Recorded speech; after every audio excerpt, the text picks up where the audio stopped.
आइए अब हम परासरण दाब अणुसंख्य गुणधर्म है इसके बारे में जानते हैं। तो परासरण दाब को जानने से पहले परासरण शब्द ऑस्मोसिस को हमें समझना पड़ेगा। तो हम कुछ अपने एग्जाम्पल जो हमारे दैनिक जीवन में हम देखते हैं इनको देख लेते हैं कि किशमिश को या सूखी सब्जियों को जब जल में रखा जाता है तो वे अपने मूल रूप में लौट आती हैं, फूल जाती हैं। इसी तरह से कच्चे आम को जब नमक के सांद्र विलयन में रखा जाता है तो कच्चे आम से जो जल है वह नमक के सांद्र विलयन की तरफ चला जाता है और वही कच्चा आम बाद में अचार का रूप ले लेता है। मुरझाए फूलों को जैसे ही हम पानी में रखते हैं वो बिल्कुल ताज़े हो उठते हैं। तो ये तीनों एग्जाम्पल में आपने क्या चीज़ देखी जो कि सामान्य है। तीनों उदाहरणों में हम देखते हैं कि या तो जल के अणु अंदर से बाहर आ रहे हैं या फिर बाहर से अंदर प्रवेश करते हैं। और तीनों उदाहरणों में जो जल के अणु अंदर से बाहर और बाहर से अंदर आते हैं यह एक झिल्ली के माध्यम से होता है। झिल्ली के माध्यम से जल के अणु या जो विलायक के अणु है वो अंदर से बाहर या बाहर से अंदर प्रवेश करते हैं। इसी प्रक्रिया को हम कहते हैं परासरण। इसे हम और विस्तार से समझेंगे। परासरण की क्रिया के लिए अर्धपारगम्य झिल्ली का होना बहुत आवश्यक है। अब ये झिल्लियाँ क्या होती हैं? तो झिल्ली, यहाँ पर झिल्ली के प्रकार हम सीख लेते हैं कि झिल्ली 3 प्रकार की होती है: अर्धपारगम्य झिल्ली, पारगम्य झिल्ली और अपारगम्य झिल्ली। अर्धपारगम्य झिल्ली जिसमें से केवल विलायक के कणों का गमन हो सकता है, इसमें विलेय के बड़े कणों का गमन नहीं हो सकता है। पारगम्य झिल्ली जिसमें से विलेय और विलायक दोनों के कणों का गमन आर पार हो सकता है। अपारगम्य नाम से स्पष्ट है जिसमें से न तो विलेय के कणों का और न ही विलायक के कणों का गमन हो सकता है। अर्धपारगम्य झिल्ली भी 2 प्रकार की होती है, पहला प्राकृतिक झिल्ली और दूसरा संश्लेषित झिल्लियाँ। जो प्राकृतिक झिल्ली हैं नाम से ही स्पष्ट है, मतलब जंतु में होगी या फिर पौधों से संबंधित होगी। तो जंतु और पौधों के सतह के नीचे यह पाई जाती है इस प्रकार की झिल्लियाँ। इसमें प्याज या अंडे की झिल्ली, पार्चमेंट पेपर, ये सारी जो उदाहरण हैं वे प्राकृतिक झिल्लियों के उदाहरण हैं। आइए अब हम कुछ संश्लेषित झिल्लियों के बारे में जान लेते हैं। संश्लेषित शब्द से ही पता है कि संश्लेषित यानी जिसको बनाया जाता है, जो प्रकृति में उपलब्ध नहीं है। तो संश्लेषित झिल्ली का एक उदाहरण हम देख लेते हैं कि एक पात्र लिया जाता है, एक सरंध्र पात्र, एक छिद्रयुक्त पात्र लिया जाता है और उसके अंदर पोटेशियम फेरोसाइनाइड और कॉपर सल्फेट दोनों को मिला दिया जाता है। तो इन दोनों की क्रिया से एक जिलेटिनस अवक्षेप बन जाता है कॉपर फेरोसाइनाइड का। आइए अब हम इसके रिएक्शन को देख लेते हैं। कॉपर सल्फेट प्लस K4FeCN6 से बनता है Cu2FeCN6 प्लस K2SO4। FeCN6 बना है कॉपर फेरोसाइनाइड। ये जो बना है ये उन छिद्रयुक्त पदार्थ के चारों तरफ जमा हो जाता है और यह एक अर्धपारगम्य झिल्ली की तरह कार्य करने लगता है। तो कॉपर फेरोसाइनाइड एक संश्लेषित अर्धपारगम्य झिल्ली है जिसका निर्माण कॉपर सल्फेट एवं पोटेशियम फेरोसाइनाइड की सहायता से हुआ है। आइए अब हम विसरण एवं परासरण में अंतर को देख लेते हैं। परासरण की क्रिया में अर्धपारगम्य झिल्ली का उपयोग होता है, जबकि विसरण के लिए अर्धपारगम्य झिल्ली की आवश्यकता नहीं होती है। परासरण में एक ही दिशा में केवल विलायक के अणुओं का प्रवाह होता है। विसरण में विलेय एवं विलायक दोनों के अणुओं का विपरीत दिशाओं में प्रवाह होता है। परासरण में निम्न सांद्रता से उच्च सांद्रता की ओर प्रवाह होता है। विसरण उच्च सांद्रता से निम्न सांद्रता की ओर होता है। परासरण केवल विलयनों में पाया जाता है, जबकि विसरण गैस एवं विलयन दोनों में ही होता है। परासरण में उच्च सांद्रता वाले विलयन पर आवश्यक दाब लगाकर रोका जा सकता है या विपरीत दिशा में इसे किया जा सकता है। विसरण को रोकना या विपरीत दिशा में करवाना संभव नहीं होता है। आइए अब हम जानते हैं कि परासरण वास्तव में क्या है। जब दो भिन्न सांद्रता के विलयन को अर्धपारगम्य झिल्ली, जिसको हम SPM या सेमी परमिएबल मेम्ब्रेन, शॉर्ट में हम इसे SPM के रूप में भी लिखते हैं, यदि भिन्न सांद्रता के विलयनों को अर्धपारगम्य झिल्ली से पृथक रखने पर परासरण की क्रिया होती है। यहाँ पर जो अलग अलग सांद्रता है तो विलायक के अणुओं का गमन विलयन की तरफ होता है। तो यहाँ पर दो भिन्न सांद्रता वाले विलयनों को पृथक किया गया है अर्धपारगम्य झिल्ली की सहायता से। शुद्ध विलायक या जो तनु विलयन है उससे सांद्र विलयन की ओर अर्धपारगम्य झिल्ली से विलायक के अणुओं का स्वतः होने वाला जो प्रवाह है वह कहलाता है परासरण। परासरण जो है वो ऑस्मोस, ये ग्रीक वर्ड से उत्पत्ति हुई है परासरण शब्द की। ऑस्मोस का अर्थ होता है टू पुश या फिर ढकेलना। परासरण की क्रिया को अब हम एक उदाहरण से भी समझ लेते हैं कि यदि शुद्ध विलायक और विलयन को एक अर्धपारगम्य झिल्ली से पृथक किया गया है तो यहाँ पर शुद्ध विलायक से विलायक के अणुओं का गमन अर्धपारगम्य झिल्ली की सहायता से विलयन की ओर होने लगता है और यह प्रवाह जो है तब तक बना रहेगा जब तक साम्यावस्था की स्थिति नहीं आ जाती है। अर्थात विलायक के अणुओं का विलयन की ओर तब तक गमन होता रहेगा जब तक एक साम्यावस्था की स्थिति उत्पन्न नहीं हो जाती है। यहाँ पर विलायक के अणुओं का निम्न सांद्रता से उच्च सांद्रता की ओर होने वाले लगातार प्रवाह को यदि उच्च सांद्रता की ओर अतिरिक्त दाब लगाकर रोके तो यह परासरण की क्रिया रुक जाती है। तो ये जो अतिरिक्त दाब या अतिरिक्त जो बाह्य दाब लगाया जा रहा है जिसके द्वारा परासरण की क्रिया रुक जाएगी, इसे ही हम कहते हैं परासरण दाब। तो परासरण दाब की परिभाषा क्या होगी? विलायक के अणुओं का निम्न सांद्रता से उच्च सांद्रता के विलयन की ओर होने वाला लगातार गमन उच्च सांद्रता की ओर अतिरिक्त दाब लगाकर रोका जा सकता है, इसे ही हम कहते हैं परासरण दाब। या परासरण की क्रिया को रोकने के लिए विलयन पर लगाया जाने वाला आवश्यक बाह्य दाब कहलाएगा परासरण दाब। परासरण की क्रिया को जब हम उच्च सांद्रण वाले विलयन की तरफ अतिरिक्त दाब लगाकर रोकते हैं तो वह क्रिया कहलाती है या वह जो अणुसंख्य गुणधर्म है ये कहलाएगा परासरण दाब। परासरण दाब की परिभाषा। परासरण दाब क्या होता है ये हम जान लेते हैं। विलयन पर लगाए गए उस बाह्य दाब के बराबर होता है जो अर्धपारगम्य झिल्ली से पृथक किए गए विलयन और विलायक के मध्य परासरण की क्रिया को रोक देता है। परासरण दाब को वान ठाफ वैज्ञानिक ने एक समीकरण के रूप में प्रस्तुत किया। उन्होंने परासरण दाब को तनु विलयन के लिए दिया और इसको पाई से प्रस्तावित किया। तो पाई बराबर, जैसे हम आदर्श गैस समीकरण जानते हैं कि PV = nRT होता है, वैसे ही तनु विलयन के लिए वान ठाफ ने एक समीकरण दिया। इसको कहते हैं पाई V = nRT। तो ये वान ठाफ समीकरण कहलाता है। तो पाई V = nRT है। यहाँ पर पाई परासरण दाब, भी यहाँ पर आयतन है और n विलेय के मोलों की संख्या, r गैस स्थिरांक और t टेम्परेचर है। जब हम पाई निकालेंगे तो पाई बराबर होगा n/v RT। n/v का अर्थ है कि v लीटर में घुले हुए, v लीटर विलयन में घुले हुए विलेय के मोलों की संख्या।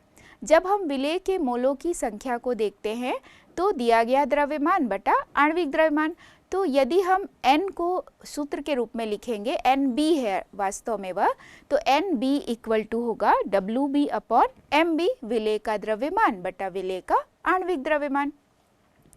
तो यहाँ पर यदि हम pi is equal to N upon V RT है, तो N अपॉन V को हम लिख सकते हैं C यानी मोलर सांद्रण।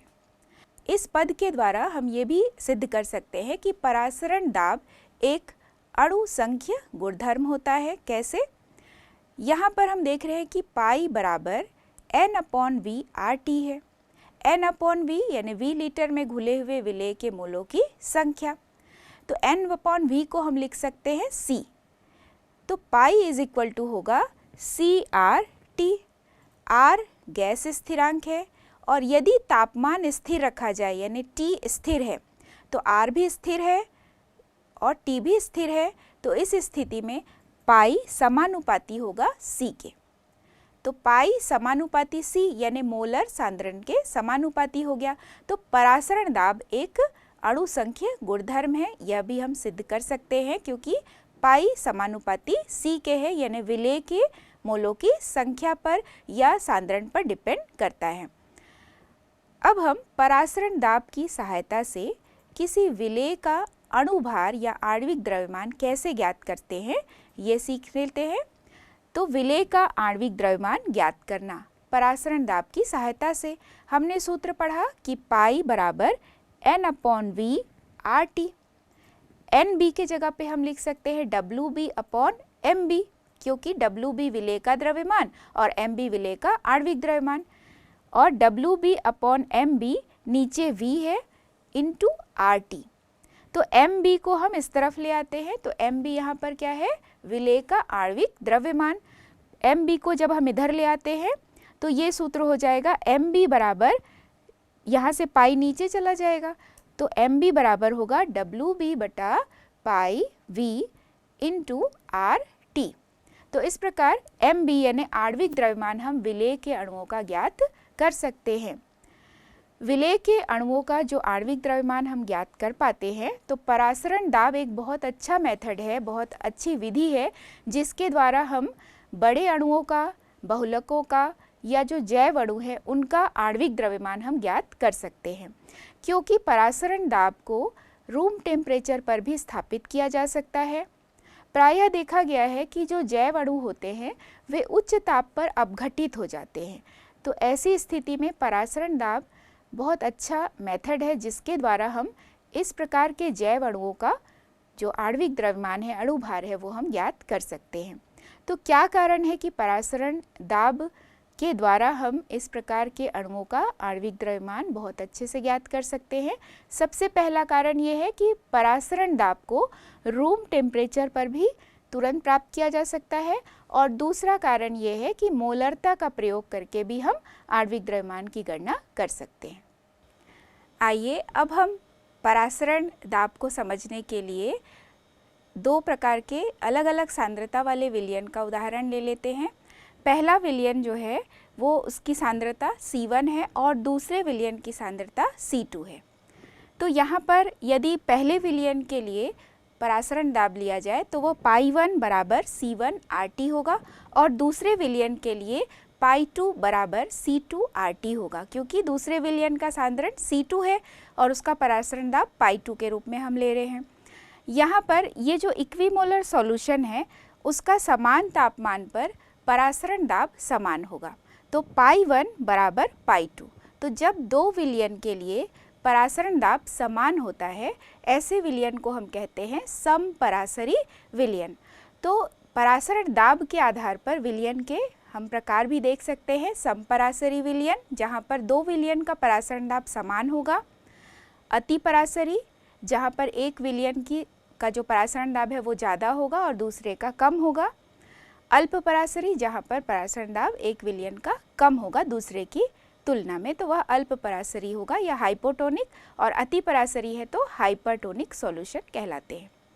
इसका हम एक उदाहरण देख लेते हैं। जैसे नमक के 0.91% सांद्रण वाले विलयन का जो परासरण दाब होता है वो मानव शरीर में पाए जाने वाले रक्त के परासरण दाब के बराबर होता है। तो ये दोनों विलयन समपरासरी होते हैं। प्रायः देखा गया है कि ऐसे समपरासरी विलयन के कारण ही जब दवाइयों को इंजेक्ट किया जाता है शरीर में तो उसी परासरण दाब वाले सॉल्यूशन को लिया जाता है ताकि शरीर में कोई विशेष तरह का जो रिएक्शन है वो ना हो पाए। इसी प्रकार यदि हम अति परासरी का उदाहरण लें कि यदि नमक के विलयन का सांद्रण 0.91% से ज़्यादा है और उसका सांद्रण जो है वो मनुष्य के रक्त के सांद्रण से अधिक है, तो ऐसी स्थिति में यदि लाल रुधिर कणिकाओं को उस अधिक सांद्रता वाले नमक के सॉल्यूशन में रख दिया जाए तो वो जो लाल रुधिर कणिकाएं हैं वो सिकुड़ जाती हैं, क्योंकि यहाँ पर बाह्य परासरण की क्रिया होती है, यानी कोशिका के अंदर से विलायक के अणु बाहर की ओर गमन करने लगते हैं अर्धपारगम्य झिल्ली की सहायता से। तो यहाँ पर जो RBCS है या जो लाल रुधिर कणिकाएं हैं वो सिकुड़ जाती हैं क्योंकि उसे अधिक सांद्रता वाले नमक के विलयन में रखा गया है। दूसरा हम लेते हैं अल्प परासरी या हाइपोटोनिक सॉल्यूशन। यदि नमक के विलयन का सांद्रण 0.91% से कम हो और इस विलयन में यदि RBCS को रखा जाए या लाल रुधिर कणिकाओं को रखा जाए तो यहाँ पर अंतःपरासरण की क्रिया होगी और जो RBCS है वो फूलने लगता है। फूल करके वो ऐसा भी हो सकता है कि फट भी जाता है। तो यहाँ पर चूँकि अंतःपरासरण की क्रिया होती है, यहाँ कोशिका के अंदर विलायक के कणों का प्रवेश होता है अर्धपारगम्य झिल्ली की सहायता से। तो यहाँ पर हमने देखा कि अंतःपरासरण और बाह्य परासरण क्या होता है। साथ ही साथ हमने जाना कि समपरासरी विलयन, अल्पपरासरी विलयन और अतिपरासरी विलयन क्या होते हैं। मनुष्य का रक्त और 0.91% NaCl का जो सॉल्यूशन है वह समपरासरी होते हैं। इसी प्रकार हमने देखा कि कैसे नमक का जो 0.91% सांद्रण वाला सॉल्यूशन है वो मनुष्य के रक्त के परासरण दाब के समान है और इसीलिए इसका प्रयोग हम प्रायः दवाइयों को शरीर के अंदर प्रवेश कराने के लिए करते हैं।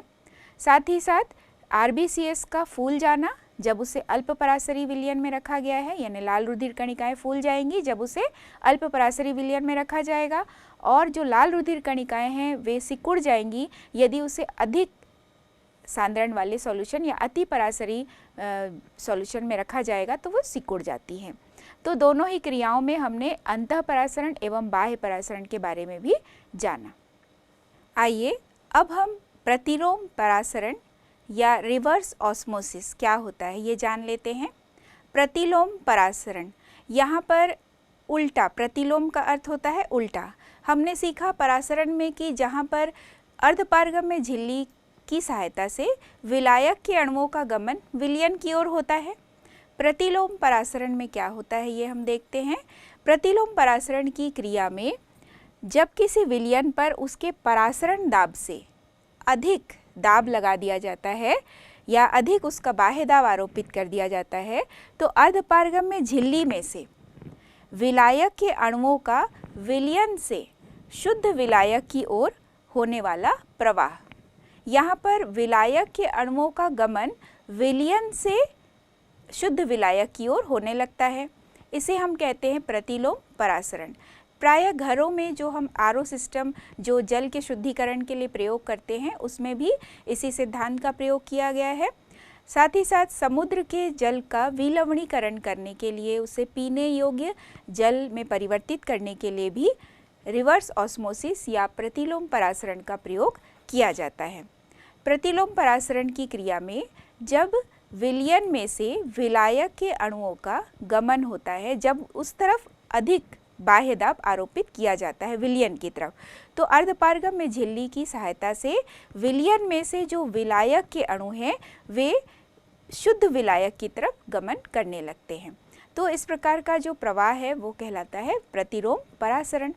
समुद्र के विलवणीकरण की क्रिया में या समुद्र के जल के विलवणीकरण की क्रिया में उसे पीने योग्य जल में परिवर्तित करने के लिए जब प्रतिलोम परासरण का प्रयोग किया जाता है तो यहाँ जो अर्धपारगम्य झिल्ली का प्रयोग किया जाता है वो बहुत ही विशेष तरीके से बनाई हुई होती है। क्योंकि यहाँ पर उच्च दाब सहने वाली झिल्ली होनी चाहिए, क्योंकि यहाँ पर बहुत अधिक दाब की आवश्यकता होती है। तो ऐसी झिल्ली का प्रयोग किया जाता है जो उच्च दाब का सहन कर सके। प्रायः सेलुलोज एसीटेट का प्रयोग किया जाता है समुद्र के विलवणीकरण की क्रिया में, जिसमें से विलेय के अणुओं का गमन नहीं हो सकता, केवल विलायक के अणुओं का गमन हो सकता है। आइए अब हम परासरण दाब पर आधारित संख्यात्मक प्रश्न को हल कर लेते हैं। पहला प्रश्न है, 18 डिग्री सेंटीग्रेड पर ग्लूकोज के 5% विलयन का परासरण दाब क्या होगा। तो ग्लूकोज के 5% विलयन का अर्थ है कि 100 में 5 ग्राम यानी 100 ml विलयन में ग्लूकोज का जो वेट है वो है 5 ग्राम। 18 डिग्री सेंटीग्रेड यानी इसको केल्विन में परिवर्तन करेंगे तो 18 धन 273, तो मान प्राप्त होगा 291 केल्विन। यहाँ पर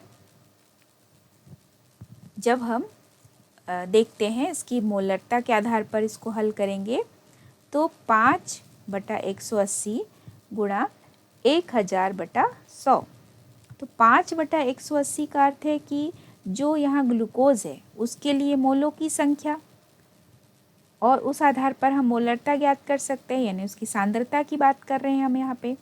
तो C के जगह पर हम इस वैल्यू को रख सकते हैं। तो परासरण दाब का जो सूत्र है वह है परासरण दाब यानी पाई बराबर CRT। C यानी यहाँ पर सांद्रण की बात हो रही है, V लीटर में घुले हुए विलेय के मोलों की संख्या। तो यहाँ पर N/V RT हम लिख सकते हैं। N यानी विलेय का मोल है, तो NB = WB/MB। WB यहाँ पर दिया हुआ है 5/180 और नीचे हम लिख सकते हैं यहाँ 100, क्योंकि यहाँ पर 100 ml विलयन का आयतन हो गया 100, और चूँकि ml में लिया जा रहा है तो ऊपर 1000 से मल्टीप्लाई कर दिए, और फिर हम R का मान रख देते हैं 0.0821 इंटू टेम्परेचर को हमने केल्विन में चेंज कर दिया 291, और सभी चीज़ों को कैलकुलेट करने पर जो मान प्राप्त हुआ है वह है 6.63 वायुमंडल यानी एटमॉस्फेरिक प्रेशर। ये परासरण दाब हमें प्राप्त हुआ। 5% ग्लूकोज के विलयन का परासरण दाब 6.63 एटमॉस्फेयर प्राप्त हुआ। दूसरा प्रश्न, 300 केल्विन पर 36 ग्राम प्रति लीटर सांद्रता वाले ग्लूकोज के विलयन का परासरण दाब 4.98 बार है। यदि इसी ताप पर विलयन का परासरण दाब 1.52 बार हो तो उसकी सांद्रता क्या होगी।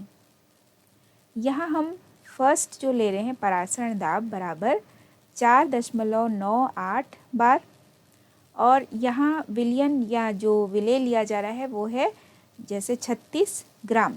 तो इस प्रश्न में हमें देखना है कि कितने लीटर में घुला हुआ है, तो 36 ग्राम यहाँ पर उसका द्रव्यमान है और प्रति लीटर यानी 1 लीटर उसका आयतन हो गया।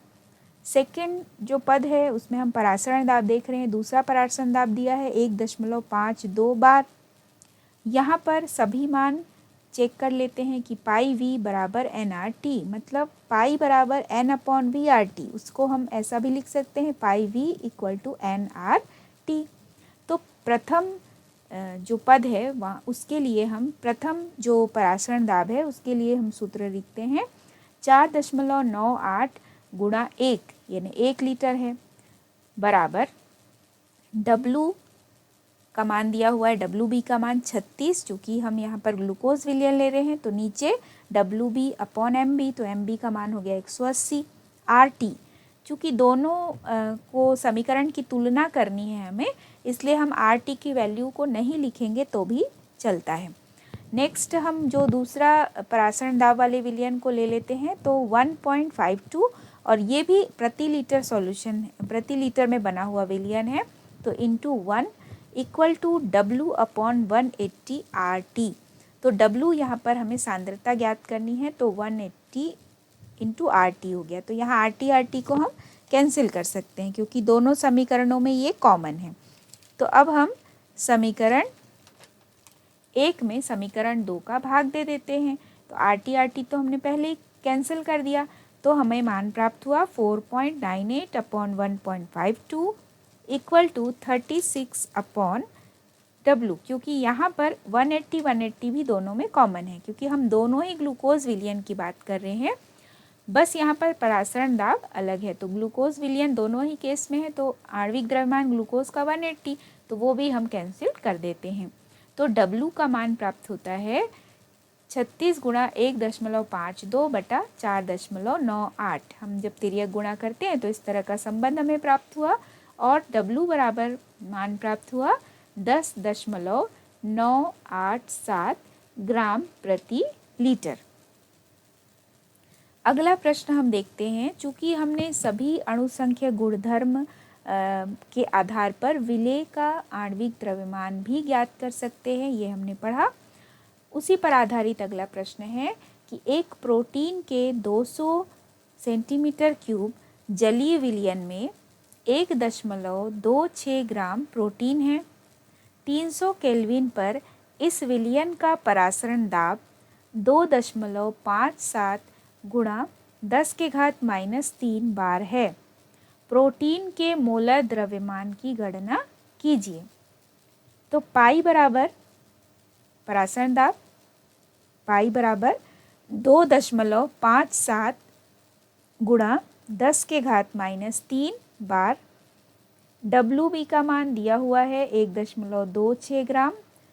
V यानी आयतन दिया है 200 सेंटीमीटर क्यूब। टेम्परेचर है 300 केल्विन, और R का मान नहीं दिया हुआ है। तो चूँकि यहाँ पर हम बार में ही सभी यूनिट्स को देख रहे हैं, तो प्रेशर के लिए तो R की वैल्यू को भी हम लीटर बार में ले लेते हैं। 0.082 लीटर बार पर मोल पर लीटर। तो यहाँ पर पाई का जो सूत्र है, यानी परासरण दाब बराबर N/V/RT, यानी कहीं कहीं CRT भी आपको दिखा है। तो C यानी सांद्रता, यानी V लीटर में घुले हुए विलेय के मोलों की संख्या, जो कि N है। तो N/V/RT, N की जगह पे हम लिख सकते हैं WB/MB, V और ऊपर हो जाएगा RT। यहाँ पर हम MB कैलकुलेट कर सकते हैं, तो MB दूसरी तरफ गया, अपॉन पाई आ गया। तो WB into RT upon pi into V। तो WB का मान है यहाँ पर 1.26 इंटू R की वैल्यू 0.082 इंटू यहाँ टेम्परेचर है 300, और चूँकि यहाँ पर आयतन सेंटीमीटर क्यूब में लिया जा रहा है, तो ऊपर हमने 1000 से मल्टीप्लाई कर दिया, और नीचे हम पाई का मान रखेंगे, वो है 2.57 गुणा 10⁻³ गुणा यहाँ प्रोटीन का जो जलीय विलयन बना हुआ है वो है 200, उसमें आयतन है 200 सेंटीमीटर क्यूब। तो यहाँ मान प्राप्त होता है 60.30 गुणा 10⁻³